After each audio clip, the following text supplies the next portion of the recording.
You write every day. Letters, reports, term papers, lecture notes, you're good at them. But when you switch to writing for radio, you might find it's a completely different ballgame.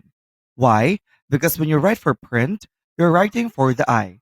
The reader can slow down, go back, and reread a complicated sentence. But the radio, you're writing for the ear. Your audience gets one shot to understand you.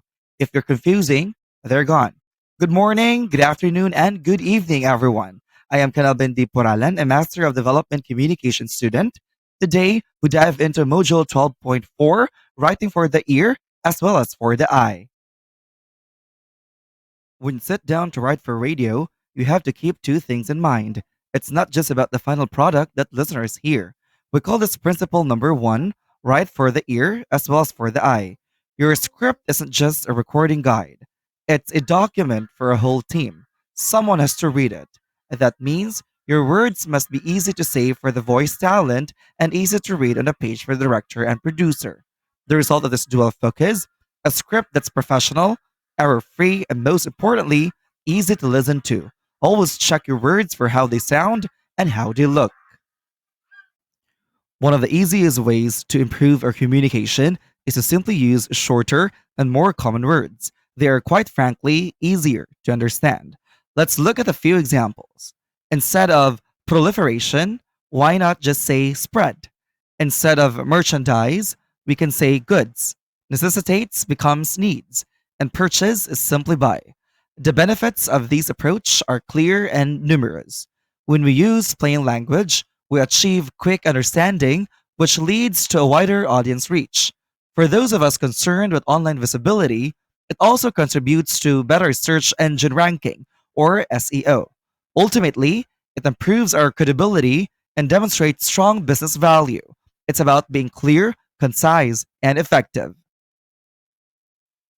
The same rules applies to numbers and statistics. If you read out a figure like 56,978 kavans rise over the air, what happens? Your listener is scrambling to process 5 digits, and a few seconds later, they've completely forgotten it. Exact figures like that are difficult to remember when only heard over the radio. So, when you must give a figure, simplify it. Instead of 56,979 kavans, tell them nearly 50,000. Instead of a population of 10,215, say over 10,000 people. Keep your words simple, keep your numbers rounded, and you'll keep your audience tuned in. That's the core of development communication. Even the best reporters, the most diligent investigative and data journalists, can sometimes let the numbers get the best of them. When communicating with numbers, follow these data don'ts inspired by the expert tips from Philp in 2025. First, never overload your audience. You need to simplify complex financial concepts. Don't just read the figures, tell the audience what they mean. Second, ditch the technical language. Use plain language. Instead of saying EBITDA, spell out earnings before interest, taxes, depreciation, and amortization. If you must use a technical term, you must define it immediately. Otherwise, you have lost your listener. Finally, be visual with your data. Move the decimal from small numbers to make them relatable. And when numbers alone don't show the true impact, use graphics like charts and visualizations to put the scale into context. Sometimes you can't avoid using a long or complex word, but in broadcast, we must make it as easy as possible for the person reading the script.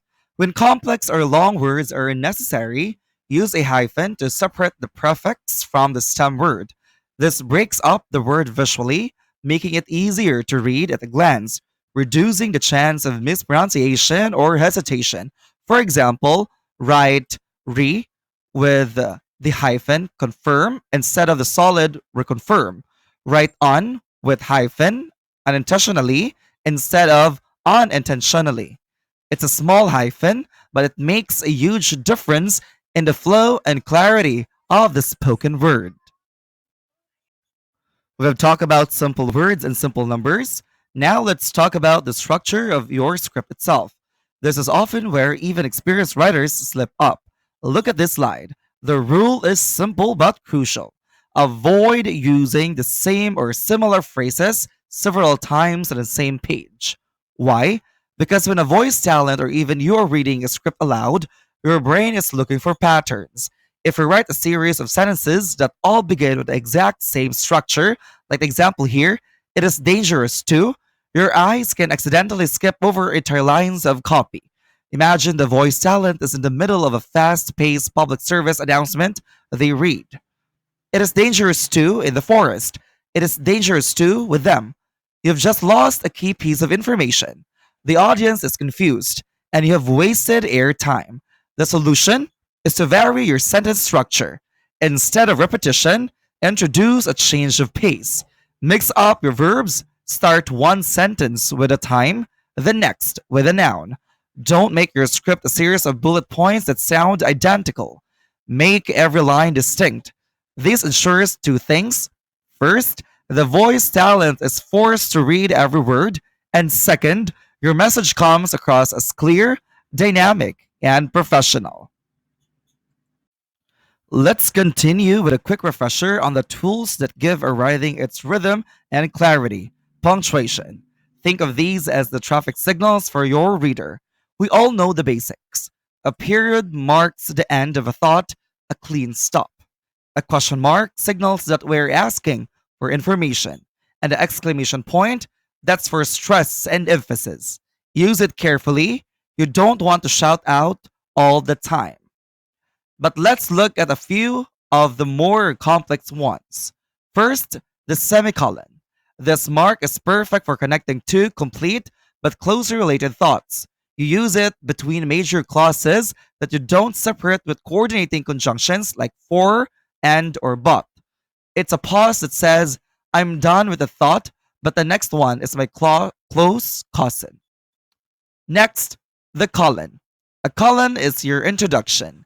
Its primary role is to set up a list and explanation, or, as our slide notes, to introduce a long quotation.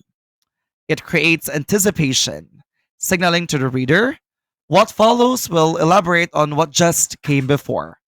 Finally, quotation marks. These are non negotiable. They are the clear signal that you are presenting someone else's exact word for word quotation. Using them correctly is crucial for academic integrity and simple good writing. Understanding these marks isn't just about passing a grammar test, it's about making sure your message, whether it's a print copy or a radio script, is delivered exactly the way you intended. Okay, let's talk about the punctuation marks that don't always get read aloud. They are critical for clarity, organization, and a professional delivery. First, the dash. This mark is pure drama. In your dialogue, the dash shows hesitancy or a sudden break in a line of thought. For example, listen to the difference. I was going to tell you the secret, but I forgot. But with a dash, I was going to tell you the secret, but I just can't. The dash gives the voice talent permission to pause abruptly, adding a real human emotion. Now, the most important organizational tool in radio script, parentheses. Parentheses. Parentheses are exclusively for behind the scenes instructions. They are not to be read aloud by announcers. Look at this line from a sample script.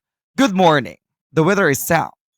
Sound in close parentheses, cheerful music fades in, beautiful today. What's in the parentheses? Cues for the music and sound effects. That's why I just simply read what's inside the parentheses. Look at another line. Our new policy is simple. With the line inside the open and close parentheses, announcer read this slowly. It applies to everyone. What's in the parentheses there? Instructions or interpretations for the announcer. It tells the talent how to say the line. The rule is simple. If you're the announcer, read the words, but skip the parentheses. If you're the technician, look for the parentheses and execute the cue.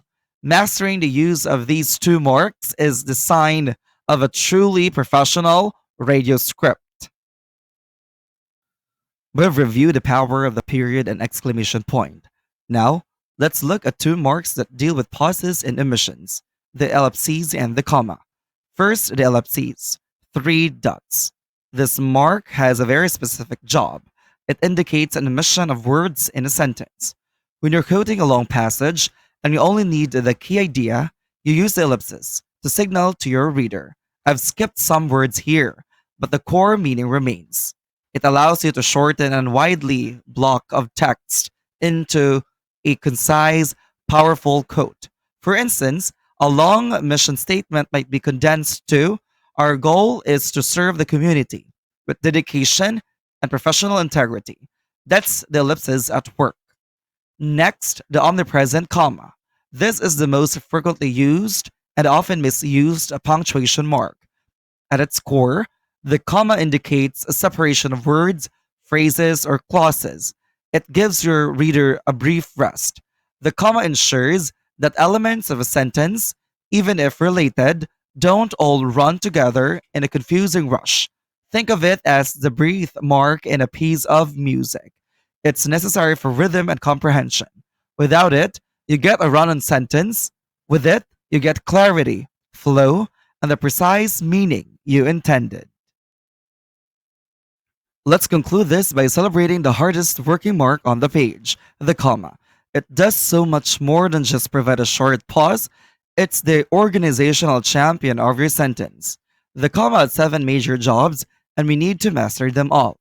First, it links main clauses, often with a conjunction like this.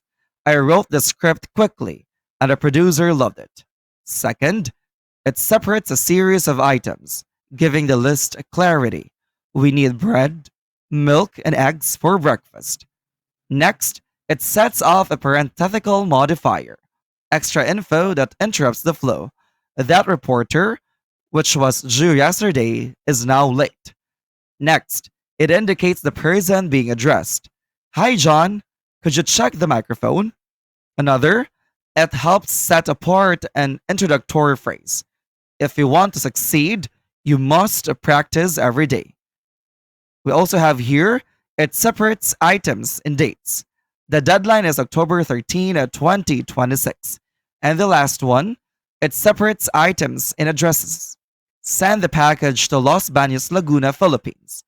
The comma brings order to complexity, but however, it ensures every part of your message is clear and guides your reader effortlessly through your thoughts.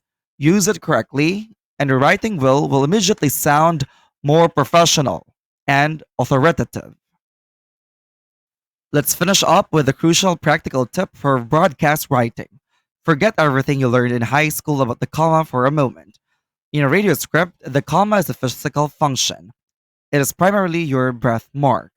If you write a long sentence, the announcer needs a moment to inhale to make it through to the end without rushing or fading out. By adding commas, you give permission to pause and breathe. These commas transform the script from an exhausting run on sentence into a clear paced warning. Use them to help your announcer control the flow and deliver maximum impact. We'll know what happens when a name or place is mispronounced on air. It's distracting, it's unprofessional, and it damages your credibility. The fix is incredibly simple: provide a pronunciation guide. Your job as a writer is to remove every single doubt for your announcer. If there is a foreign city, a tricky local name, or a technical term, you must phoneticize it. Look at our examples. If your script mentions a French city, don't leave it to chance. Write Bordeaux. If you're covering a story in Southeast Asia, write University of Phnom Penh.